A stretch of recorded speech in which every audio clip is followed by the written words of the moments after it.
United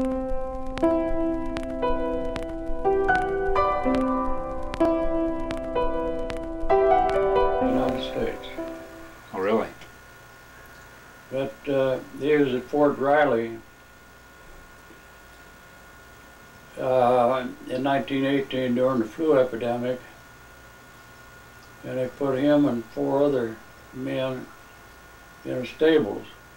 They had cleaned up those stables over there. See, that was cavalry. Cavalry? Mm-hmm. I said it right. I didn't say cavalry.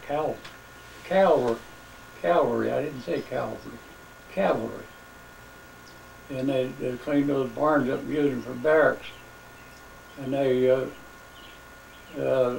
put John and a buddy of his from Frontenac in there, and 3 other soldiers. And I guess they expected them all to die, because the next morning John and his friends were the only ones alive. The other 3 had died during the night. Wow. So I guess the survivors, they took care of them. They took them out and got them in a hospital. But he got sick right after he got back from the army? Well, he had gone back to work, and but he died within a year, I guess. I'd say within a year. He was a brass molder, and he got pneumonia, and his lungs are all eaten up by the brass fumes. Oh. They don't work under those conditions anymore. They have real strong fans that carry all those gas fumes away. Brass, molding, brass molding. It was a good paying job for the times, but didn't do anything for your health. Was he sick for long? No, less than a week. Really? He got up one day feeling good, and it was 2 blocks down to the barber shop, and he walked down to the barber shop and got his hair cut, and he came back, and 2 days after that, while he was dead. 24 years old. That must have been rough on the family. Yeah, that's his grave in at Frontenac that we visited. Right, I remember that, yeah. Down there. Yeah.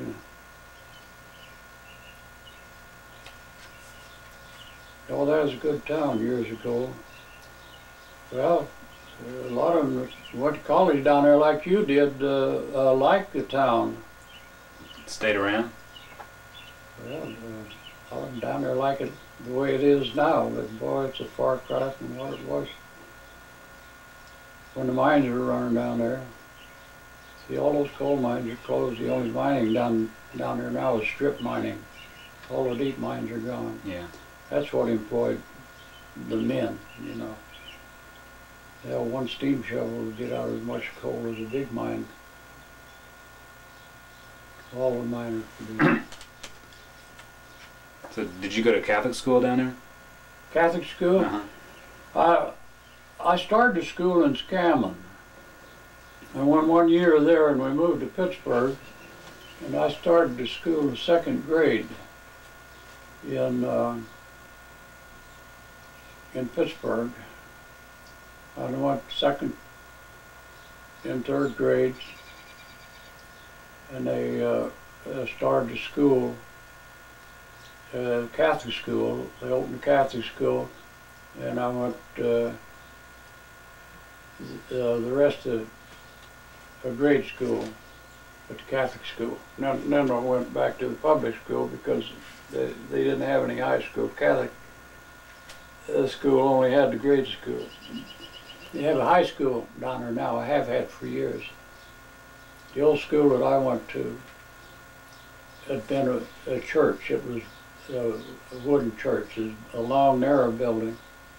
When it was a church, it was all just one long room. And they built a brick addition on one end for a boiler room to heat it, and then divided the church into 4 rooms. Was that Sacred Heart or St. Mary's. St.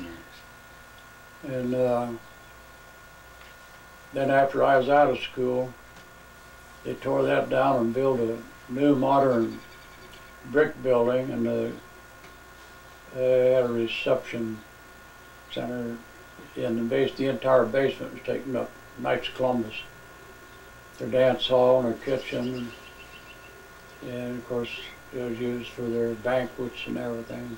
Then they had a recreational place, the 2 pool tables in there. It was fixed up pretty nice. They've built a high school down there now, and then across the street from the church, they built, I guess they bought that entire block across there, but across the church they have the home for the priests, and I think there's a place for the nuns over there too. Mom and I were down there during the war, and that's the first time I saw all that stuff. And I've only been back down to the church once. I went to Mass again down there right after the war. I don't remember what date it was I went down there. But I went down alone. Mom wasn't with me. Just several years later, because we'd moved from 51st Street around on the Holly. We were living on Holly, and I had that Chrysler, and of course I wanted to go down home and show it off. Oh. I went down, but I know Mom didn't go with me. Were you ever an altar boy there? Was I? An altar boy? Was I an altar boy?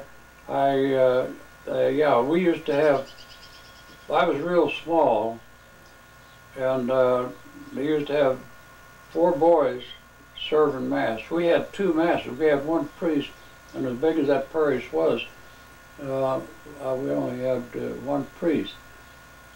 And we had an 8 o'clock Mass and 10 o'clock Mass. And the 10 o'clock Mass was a high Mass. But at both Masses, they'd have 4 boys on the altar. We called the main servers. Mm-hmm. They served the priest. Then they had 4 benches. And they had 5 boys on each one. That's 20 boys that they had in the sanctuary at that high Mass. And boy, that nun was watching you all the time. I mean, and you sat up straight all during Mass, and you done everything the way it was supposed to be done. At the time I was serving, I never did get what we call main serve, you know, serve the priest up the altar. I was just back with the rest of them. Oh. We just marched in and kept our mouth shut. Just look good, and huh? Eyes front. Did the altar boys used to get into the wine? No. I don't know why. I don't remember ever seeing the wine. Oh. Or where it was locked up, or where it was, or what. I know before Mass, the servers would change clothes along with the rest of us, and then they'd go over on the other side where the priest was, and that's where all the wine and everything was kept, I guess, because we never did see it. And then they would come out with the priest. Those 4 boys would come out with the priest, and then we would file in and fill in behind them on those benches.